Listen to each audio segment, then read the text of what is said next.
friends, this is the MrsV from our half-acre homestead, and today is orange. Yesterday was red. I fell yesterday, and one of the dangers that I want to share with people who do not suffer fibromyalgia is a person who has fibromyalgia is always in pain.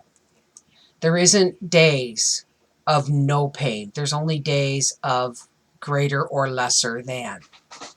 Now, the problem with chronic pain is that we can't always judge how bad our situation is if all we're judging by is our pain, because we are in pain all the time, and when we hurt ourselves, we don't know how severe it is because we're used to pain.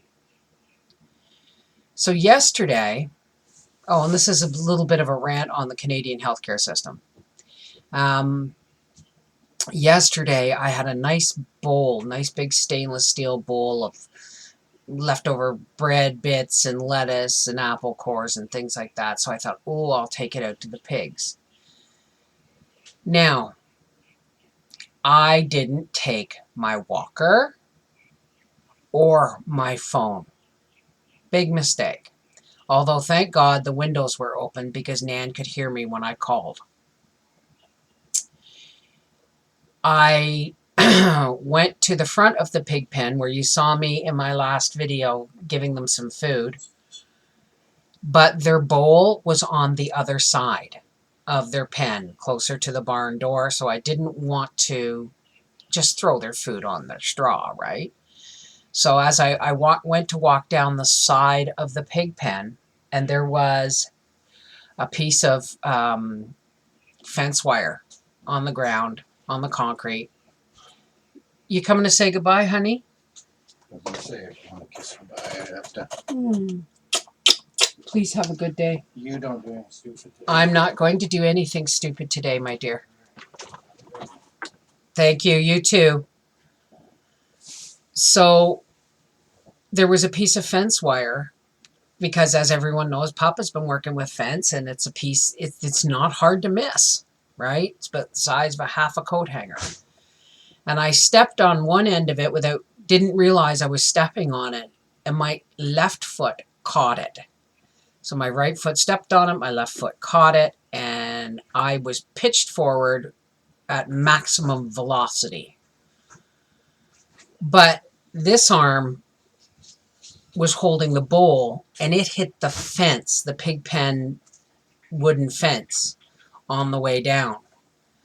And so I've got a scraped knee, and of course I tuck and roll. When I fall, I have learned the hard way that I automatically turn to the side so that I don't fall flat on my face. And I landed on my bad shoulder. I banged up my arm, scraped up my leg, but I hit the concrete and the edge of the concrete. And it was not a good thing at all. The one time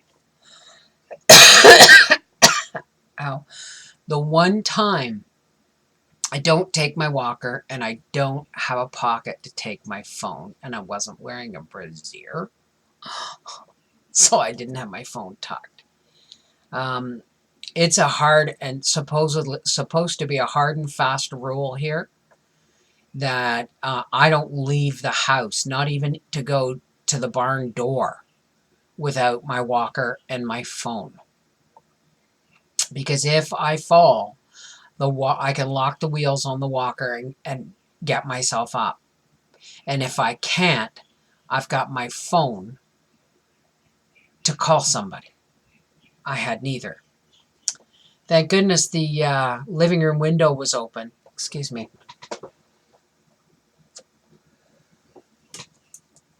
The living room window was open, and I was able to call Nan. And Gracie was on her chain, God bless her, and barking. because she knew something was going on. And Frankie had followed me, and she was like, and she was licking my face, and I guess I was crying, and I had tears running down my face. She was cleaning my face and telling me to get up. And so Nan came and said, what do you need? And I said, my walker. And Nan brought the walker and locked the wheels, and I made it to, I got in the truck.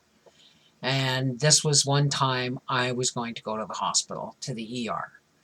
Now, folks, Canada's health care is free for everybody, paid by us hardworking taxpayers. Anybody who has a job or anything that pays for our health care. So it's really not free, but it's just one of those things in our taxes, right? We're one of the highest taxed countries in the world, so don't worry about it. But the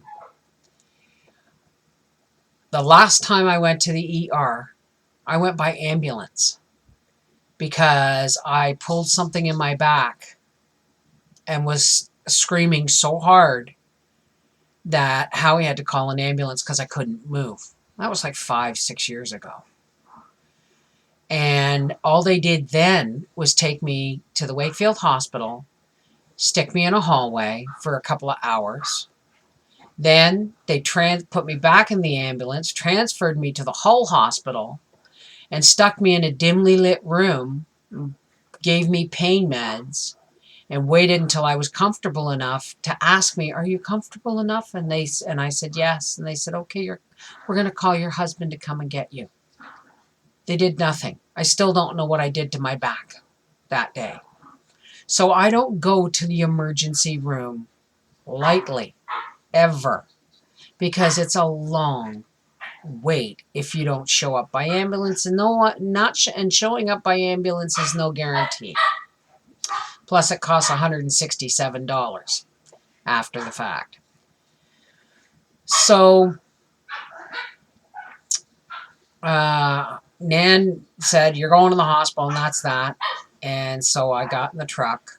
Thank goodness for my running boards and the holy shit. I mean, the grab handle by the thing, the handle. Thanks, girls, please stop it. This is them playing. They've slept all night. They've had their breakfast. They're raring to go and play all day. Anyway, because I fell on my right side, yes, I crunched my bad shoulder really good. Because I fell on my left side, my right side is the side I use to step up and pull myself up into the truck. So I was able to do that. And the way they handle it at the hospital in Wakefield is you go and take a number. They call your number. They take you go into triage. They assess the damage and how you're managing. And then if they don't consider you urgent, then they send you back out to register and then set you in the waiting room.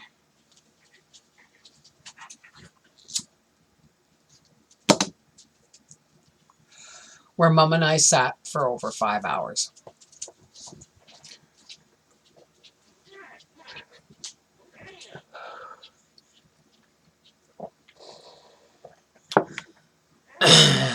And Nan was ready to sit there until midnight if need be.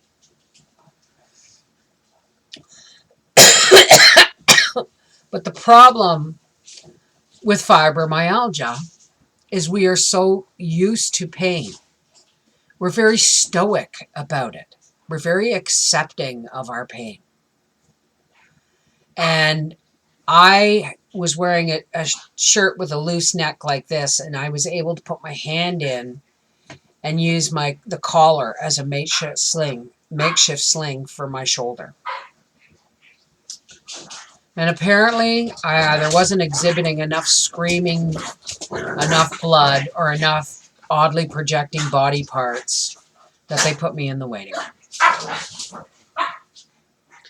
And I'm pretty sure I wouldn't have been seen until midnight if I had stayed there. Now, Nan's a diabetic, they had the air conditioning running, and she was in a sleeveless little tank and a pair of shorts, and all the vending machines were broken down. So my concern also was making sure that Nan ate. Anyway, Papa stopped on his way home from work. He knew all the drill, but I told him to go home and do the chores. But he stopped and got Nan and I a cup of tea and got Nan a muffin and stuff. But by 7 o'clock, I had been there for over 5 hours. And I looked at Mom and said, I'm going home. And she said, no, you're not. You're sitting right there until they see you. I said, look, Mom, nothing's broken. How do you know? I said, because I can move everything. Maybe I have. I've got movable parts that I've busted before and didn't know it.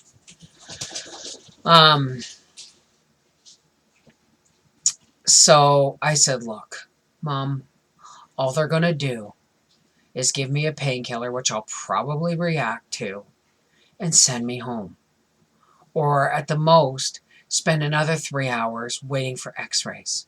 Or waiting until tomorrow because the x-ray technician has gone home because it's after 7 o'clock. Let's just go home, Mom. Let's just go home. So, and she said, no. I said, I'll tell you what. If the nurse, next time the nurse comes out and calls a name, if it's not mine, we leave. She said, okay, fine. So, next person to come out was someone else, obviously, and we came home. But that's talking to the family of fibromyalgia sufferers. You have to ask all the pertinent questions, because we can't tell how severe our pain is. We really can't, because we're so used to it. What feels like ow, ow, ow, like right now I'm in pain, can mean something's broken or badly sprained. I know for a fact I'm sprained in 2 places. But the thing is, what are they going to do about it? But in the triage, she asked me all the questions, and I told her what happened, exactly what happened. That I tripped over a protruding piece of fence wire. I went down hard on my left side on concrete, and hitting my arm, going bum, bum, bum, bum, down the thing fence, the pig pen fence, as I fell. And she said, have you had any Tylenol today? And I said, I had Robaxacet. She said, when would you? Robaxacet is like a Tylenol, but with a layer of muscle relaxer. And she said, when did you take those? I said, at 6:30 this morning, because that's what I'm going to take 2 before I go back to bed right now, shortly. And and she said, I can give you an ibuprofen. And I said, I can't have ibuprofen. And I told her, I can't have ibuprofen, aspirin, Advil, blah, blah, blah, blah, blah, Aleve, anything like that. I said, I'm allergic to codeine, morphine, and Demerol. And she looked at me, and I said, I'm a medical marijuana user. I said, I don't come here unless I have to. But I think she took one look at my tattoos and heard medical marijuana and heard all the drugs I was allergic to, and she thought I was there for hard drugs. So we came home. And we stopped, and Nan bought takeout. Thank you very much, Nan. And I came home, and I got into my medical marijuana and went to bed. And that's where I'm going again right shortly here. I hear something being chewed. Don't chew on the woodwork, Frankie. Yes, your mama, baby. Get down. So, anyway, we came home. And I'm really sore, and I'm really stiff. And as you heard Papa say, don't do anything stupid today, because he said, stay out, don't worry about the chores today. Don't go anywhere near the barn. And I said, well, I've got to go, and because I'm training Sugar. Spice is pretty much dry, but Sugar is getting better and better on the milk stand. And she even let me trim her hooves. So she's actually calming, she's getting in the know of how things are going. So when he said, don't do anything today, I said, I've got to go out and get sugar up on the milk stand because we're getting into a routine. He said, no, at least not until I get home.